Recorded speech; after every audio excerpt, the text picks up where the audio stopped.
आज हम बीएससी द्वितीय वर्ष के भौतिक शास्त्र के द्वितीय प्रश्न पत्र इलेक्ट्रॉनिक्स के पहली इकाई में एच प्राचलों या संकर प्राचलों के बारे में बात करेंगे और पहले पढ़ चुके जेड और वाई प्राचलों के बीच संबंध और जेड और एच जो कि एच प्राचल जो आज हम पढ़ने वाले हैं, तो जेड और एच प्राचलों के बीच में संबंध के बारे में पढ़ेंगे। जेड और वाई प्राचलों के बीच संबंध अर्थात जेड प्राचल को वाई प्राचल के रूप में किस तरह से प्रदर्शित कर सकते हैं और जेड प्राचल को एच प्राचल के रूप में किस तरह से प्रदर्शित कर सकते हैं। जैसा हम पहले पढ़ चुके हैं जेड प्राचल और वाई प्राचल के बारे में कि किसी चतुर टर्मिनल जाल में दो निवेशी और दो निर्गम टर्मिनल्स की बात करते हैं, और अगर वहाँ पर उस जाल के लिए निवेशी धारा और निवेशी वोल्टता I1 V1 हो और निर्गम धारा और निर्गम वोल्टता I2 V2 हो, तो इन चारों चरों I1 V1 I2 V2 में से किन्हीं दो को स्वतंत्र चर मानकर शेष दो चरों को इन स्वतंत्र चरों के रूप में, इन स्वतंत्र चरों के टर्म्स में व्यक्त कर हम Z और Y प्राचल की बात की थी हमने। तो जब हम I1 और I2 को स्वतंत्र चर मानकर V1 और V2 को I1 और I2 के टर्म्स में लिखते हैं तो हम Z प्राचल प्राप्त करते हैं, और जब V1 और V2 यानी निवेशी वोल्टता और निर्गत वोल्टता को स्वतंत्र मानकर हम निवेशी धारा और निर्गत धारा को V1 और V2 अर्थात निवेशी वोल्टता और निर्गत वोल्टता के टर्म्स में लिखते हैं तो हम Y प्राचल प्राप्त करते हैं। इनमें या तो हम सभी प्राचलों के लिए लघुपथित परिपथ की बात करते हैं या सभी प्राचलों के लिए खुले परिपथ की बात करते हैं। तो उससे जब हम खुले परिपथ की बात करते हैं तो Z प्राचल मिलते हैं, और लघुपथित परिपथ की बात करते हैं तो Y प्राचल मिलते हैं। अब अगर हम दोनों को मिक्स कर दें, माने लघुपथित और खुले दोनों परिपथों की बात करें, दोनों समापनों की बात करें, तो हमें H प्राचल मिलते हैं। तो H प्राचल के लिए यह जो चतुर टर्मिनल जाल है उसमें अगर हम निवेशी धारा I1 और निर्गम वोल्टता V2 को स्वतंत्र चर माने, पहले हमने निवेशी धारा और निवेशी निर्गम धारा और निवेशी वोल्टता और निर्गम वोल्टता को स्वतंत्र माना था। अब हम मिक्स कर रहे हैं, यानी निवेशी धारा I1 और निर्गम वोल्टता V2 को स्वतंत्र चर मानकर निवेशी वोल्टता V1 और निर्गत धारा I2 को I1 और V2 के टर्म्स में लिखें। तो मान लो V1 I1 और V2 का कोई फंक्शन है F5, तो V1 को हम F5 फंक्शन ऑफ I1 और V2 लिख सकते हैं। उसी तरह से I2 को I1 और V2 का कोई फंक्शन F6 लिखते हैं।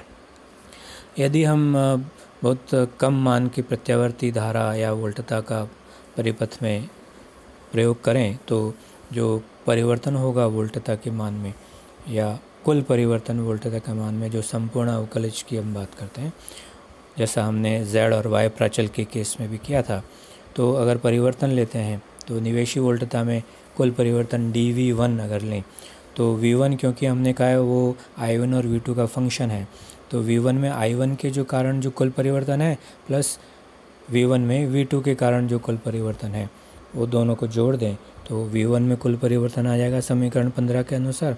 और उसी तरह से I2 में कुल परिवर्तन I1 में कुल परिवर्तन के कारण I1 के कारण जो कुल परिवर्तन है और V2 में परिवर्तन के कारण I2 में जो कुल परिवर्तन है, दोनों को जोड़ दें तो I2 में I1 और V2 दोनों के कारण जो कुल परिवर्तन होगा वो हम समीकरण 16 के अनुसार लिख सकते हैं।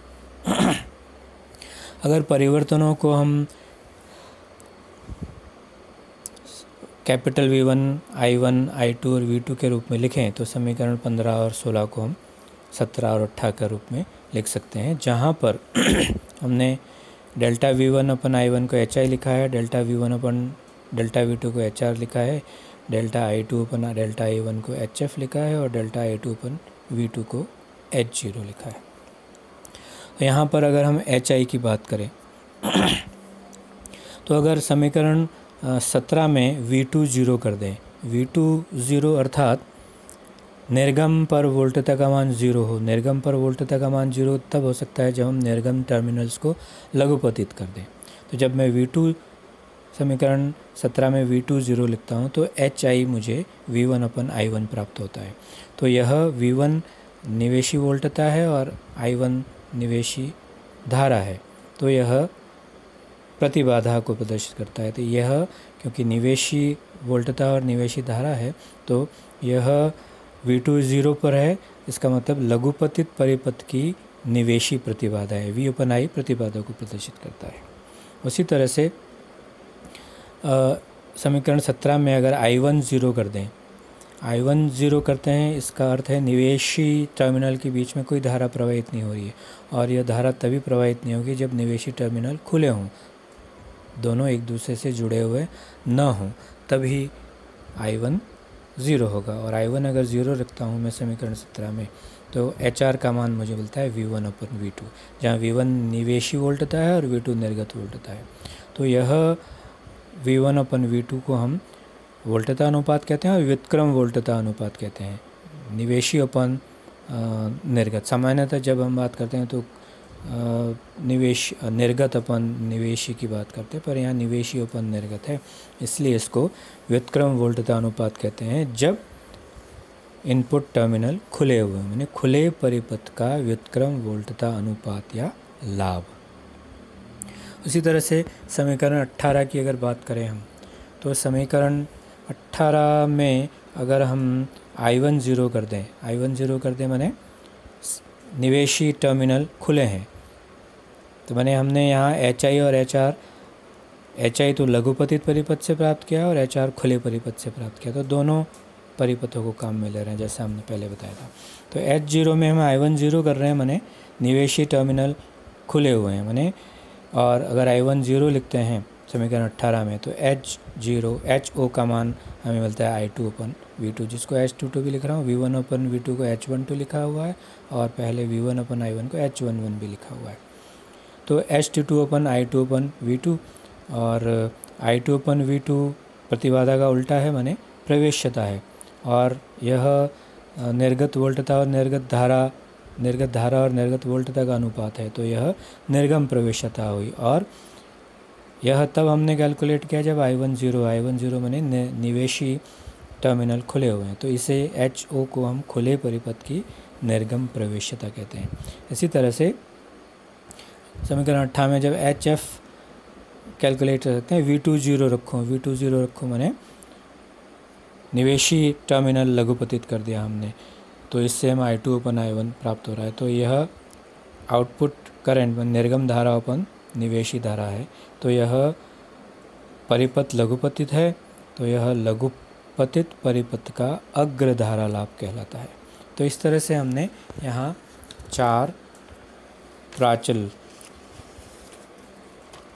चतुर टर्मिनल जाल के लिए 4 प्राचल H11, H12, H22 और H21 लिखे हैं। ये प्राचल संकर प्राचल कहलाते हैं क्योंकि जैसा पहले बता चुका कि इन्हें परिभाषित करने में हम खुले एवं लघुपतित परिपथ दोनों का उपयोग करते हैं। तो समीकरण 17 को 18 को हम 19 और 20 के रूप में भी लिख सकते हैं। HI की जगह H11 लिख दिया, HR की जगह H12, HF की जगह H21 और HO की जगह हमने H22 लिखा। तो इस समीकरण 19 और 20 को मैट्रिक्स के रूप में भी लिख सकते हैं समीकरण 21 के अनुसार। तो इस समीकरण को सॉल्व करूँगा मैं, तो मुझे इस मैट्रिक्स इक्वेशन को सॉल्व करेंगे तो समीकरण 19 और 20 मिल जाते हैं। यह जो H प्राचल हैं, इनका उपयोग ट्रांजिस्टर परिपथ के विश्लेषण में किया जाता है। तो इस तरह से हमने 3 प्राचलों के बारे में बात की, Z प्राचल, Y प्राचल और H प्राचल। अब अगर इन प्राचलों के बीच में संबंध ज्ञात करें हम, यानी एक प्राचल को किसी दूसरे प्राचल के रूप में अगर लिखना चाहें या उनमें परिवर्तित करना चाहें एक प्राचल को किसी दूसरे प्राचल में, तो सबसे पहले Z और Y प्राचल में संबंध अगर ज्ञात करना चाहें तो z प्राचल के लिए हमने समीकरणें लिखी थी, समीकरण 5 और 6 पहले जो हमने लेक्चर पढ़ा है, लेक्चर सुना होगा और पीडीएफ में भी देखा होगा। समीकरण 5 और 6 v1 और v2 का मान दे रहे हैं i1 और i2 की टर्म में, यानी i1 और i2 स्वतंत्र चर माने थे और उन v1 और v2 को i1 और i2 के फॉर्म में हमने लिखा था, टर्म्स में लिखा था। तो v1 बराबर z11 i1 z12 i2 और v2 बराबर z21 i1 plus z22 i2। तो z प्राचरों के रूप में हमने ये v1 और v2 को लिखा है। अब इस समीकरण 6 से i2 का मान इस तरह से लिख सकते हैं और i2 का मान समीकरण 5 में लिखे हम, तो v1 का मान हम इस तरह से लिख सकते हैं और उसको आगे सॉल्व करें तो v1 minus z12 v2 upon z22, और इसको हम अगर सॉल्व करते हैं तो हम समीकरण 22 प्राप्त कर सकते हैं, जिस तरह इस स्लाइड में दिखाया गया है।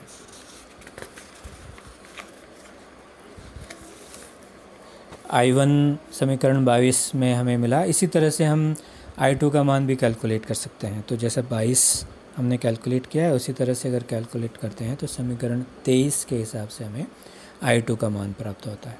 यहाँ पर जो डेल्टा z है वह z11 z22 minus z12 z21 के बराबर है, और z11 z22 minus z12 z21 को हम एक सारणिक z11 z12 z21 z22 के रूप में लिख सकते हैं, क्योंकि सारणिक को अगर हम सॉल्व करेंगे तो हमें वही चीज़ मिलेगी z11 z22 minus z21 z12। तो इसलिए उसको हम इस सारणिक को डेल्टा z से रिप्रेजेंट कर रहे हैं यहाँ पर। तो i1 और i2 का मान डेल्टा z के रूप में 22 और 23 इक्वेशन में लिखा है, और 24 में हम जिस डेल्टा z की बात कर रहे हैं वो लिखा हुआ है। तो यह तो z प्राचल से हमने लिखा, और y प्राचल के लिए जो समीकरण हैं, समीकरण 12 और 13 जो पहले हम पढ़ चुके हैं, माने y प्राचल हमने v1 और v2 को स्वतंत्र चर मानकर i1 और i2 को v1 और v2 के फॉर्म में लिखा समीकरण 12 और 13 के अनुसार। तो इन समीकरणों की समीकरण अगर 22 और 23 से तुलना करें, 22 और 23 भी i1 और i2 दे रहे हैं और 12 और 13 भी i1 और i2 दे रहे हैं। तो अगर इनकी तुलना करें, v1 और v2 के कोफिशिएंट्स को अगर हम बराबर करें तो समीकरण 22 और 23 से हम y11 को z22 अपन डेल z लिख सकते हैं, y12 को माइनस z12 अपन डेल z लिख सकते हैं, y21 को मैंने समीकरण 13 और 23 की अगर तुलना करें तो y21 की जगह माइनस z21 अपन डेल्टा z और y22 को z11 अपन डेल्टा z लिख सकते हैं। और जैसा z के लिए हमने डिटर्मिनेंट सारणिक की बात की थी, उसी तरह y के लिए भी सारणिक की बात करते हैं। तो डेल y जो है वो सारणिक y11 y12 y21 y22 है। तो यहाँ पर y11 y22 y21 और y12 का मान समीकरण 25 से लिखे हैं, तो समीकरण 26 इस तरह से मिलती है हमको। तो इस प्रकार से इस समीकरण 26 से हम y प्राचल को z प्राचल के पद में लिख सकते हैं। और अगर z प्राचल को y प्राचल के टर्म्स में लिखना चाहें तो उसी तरह से हमें सारा डेरिवेशन करना पड़ेगा, और सीधे अगर समीकरण 26 के अनुसार लिखना चाहें तो सीधे लिख सकते हैं डेल्टा z इज़ y की जगह z लिखते हैं, z11 z12 z21 z22 सारणिक, और z22 अपन डेल z की जगह y22 अपन डेल y माइनस z12 अपन डेल z की जगह माइनस y12। तो इस तरह से हमें समीकरण 26 की तरह से समीकरण 27 भी प्राप्त होती है, जहाँ डेल y हम पहले भी लिख चुके हैं, यह y11 y22 minus y21 y12 के बराबर होगा, सारणिक जो हमने समीकरण 28 में दिखा रखा है। तो इस तरह से हम y प्राचल को z प्राचल के रूप में और z प्राचल को y प्राचल के रूप में लिख सकते हैं। इसी तरह से z प्राचलों और h प्राचलों के बीच में भी संबंध हम ज्ञात कर सकते हैं।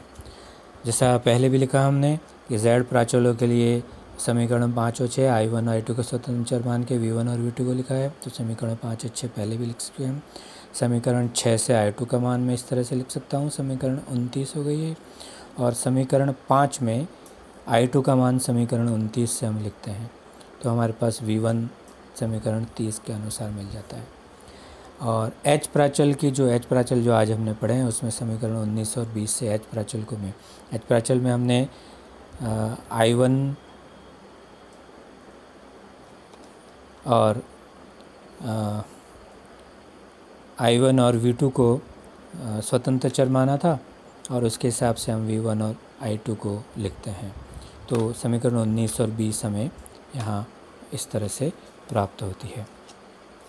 और समीकरण 19, 20 और 30 और 29 की अगर तुलना करें हम, तो इस तुलना में हम H11 का मान लिख सकते हैं Z11 Z22 minus Z12 Z21 Z22 और Z11 Z22 minus Z12 Z21 को हम डेल्टा Z लिखते हैं, जैसे पहले भी हम लिख चुके हैं। तो ये समीकरण 31 से H11 का मान हमें आ जाएगा। ये समीकरण 19 और समीकरण 30 की तुलना कर रहे हैं, तो इससे H11 का मान आ गया, H12 का मान हमें मिल जाएगा Z12 अपन Z22। इससे H2 समीकरण 20 और 30 की अगर तुलना करें तो उससे हमें H21 और H22 का मान समीकरण 33 और 34 के अनुसार मिल जाता है। तो इस तरह से चारों H प्राचल को हमने Z प्राचल के रूप में लिखा है। और अगर सारणिक के रूप में अगर इसको लिखें हम, तो हम सारणिक के रूप में डेल्टा H को H11 H12 H21 H22 सारणिक से लिख सकते हैं। और जहाँ H11 और H12 H21 और H22 का मान हमने Z पैरामीटर के रूप में लिखा है। तो समीकरण 35 हमें H और Z प्राचल के बीच में संबंध देती है और H प्राचल को हम Z प्राचल के रूप में कैसे लिख सकते हैं ये बताता है। इसी प्रकार H प्राचलों के रूप में Z प्राचल को लिखें तो जैसा हमने पहले भी किया था, उसी तरह से यहाँ भी हम यही सारा प्रोसीजर करके Z11 H प्राचलों के रूप में Z प्राचल को लिख सकते हैं। Z11 Z12 Z21 Z22 को हम Z11 डेल्टा H अपन H22 हो जाएगा, जैसे समीकरण 35 है उसी प्रकार से हम लिख सकते हैं। Z की जगह H लिख देते हैं हम। तो यह 35 और 36 H प्राचल को Z प्राचल के रूप में और Z प्राचल को H प्राचल के रूप में व्यक्त कर सकते हैं हम। तो इस तरह से इस आज के लेक्चर में हमने H प्राचल को हम कैसे डराइव कर सकते हैं वो पढ़ा, और इन Z और H प्राचल और Z और Y प्राचल के बीच में संबंध कैसे निकाल सकते हैं इस बारे में पढ़ा।